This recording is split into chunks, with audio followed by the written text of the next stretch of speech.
اللہ تعالیٰ چھینک کو کیوں پسند کرتا ہے؟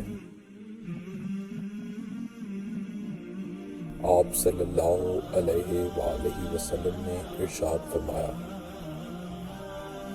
اللہ تعالیٰ چھینک کو پسند کرتا ہے کیونکہ وہ بعض دفعہ صحت کی علامت ہے اور جمائی کو ناپسند کرتا ہے۔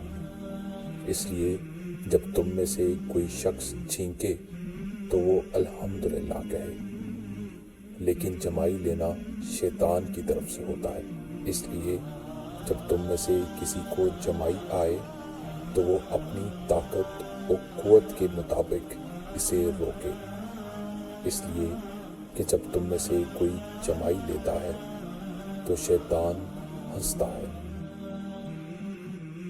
صحیح بخاری حدیث نمبر 6226۔